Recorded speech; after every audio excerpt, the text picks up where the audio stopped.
Magandang araw na naman sa inyong lahat guys. So mayroon tayong pag-uusapan tungkol sa road tax ngayong 2025.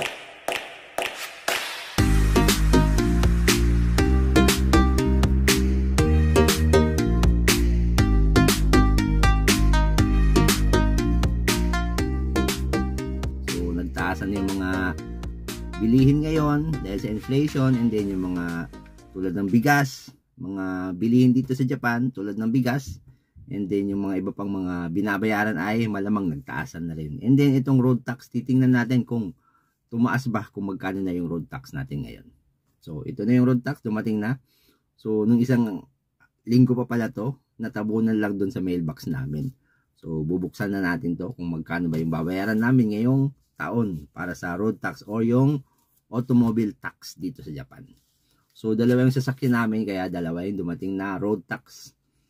Okay, so tingnan natin kung magkano yung road tax natin. So buksan natin to. So konting ano lang, manipis na gunting lang sa dulo. So ayan. So unang sobre, magkano ang laman? Okay, ito yung para sa Note, Nissan Noto. Ayan na. 39,600 yen. Yung Nissan Note namin. Parang nagmahal siya. Parang naalala ko last year, nasa 3,400 yata yun kung hindi ako nagkakamali. So, panoorin nyo rin yung last year na video ko, yung road tax. So, nabanggit ko doon kung magkano yung binayaran namin. And then ngayon naman, i-compare natin yung video sa ngayon ay, ito ay 39,600 yen. So, parang tumaas nga yung tax ngayon. Okay. So, tingnan nga natin yung isa. So, yung pangalawa, ito naman yung Serena na sasakyan, yung minivan or Serena, Nissan Serena. So, tingnan naman natin to kung malamang tumaas din to. Baka lampas 4,000 yen na or 40,000 yen. Oh, ayan na nga. 39,500. Oh my God. So ito siya. Mas mataas pa yung road tax ng Note kaysa sa Nissan Serena. Kasi nga yung Nissan Note ay medyo luma na. Dito kasi sa Japan, pag mas luma yung sasakyan mo, mas tumataas yung road tax niya. So mas mataas yung road tax ng Nissan Note namin kaysa doon sa Nissan Serena. So ito kasi ay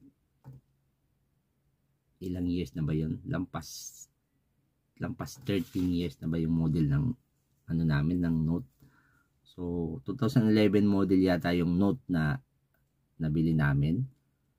So kaya mas mahal siya, mas mahal na kaysa dito sa Nissan Serena. Itong Nissan Serena ay nasa siguro 4 years old pa lang yung Nissan Serena.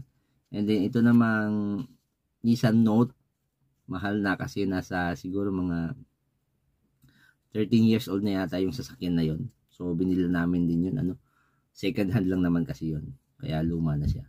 Yun yung ginagamit ko sa pagpasok sa company. Okay, so nagmahalan na yung mga bilihin. So yung mang, halos yung mang, yung mang, oh my God, hachimang na naman.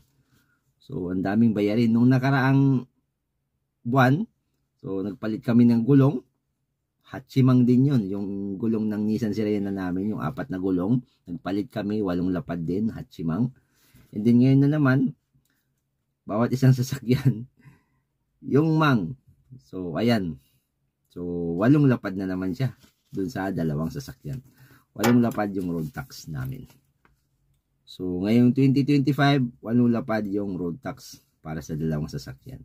So, okay guys, kung bago lang po kayo dito sa channel ko, pwede po kayong mag-subscribe para makapanood kayo ng mga iba't iba pang mga experience namin dito sa Japan. And then, pag nagustuhan niyo yung video na to, mag-like din po kayo. Pwede niyo rin pong i-share yung video nito. And then, mag-comment po kayo sa baba kung mayroon kayong mga katanungan.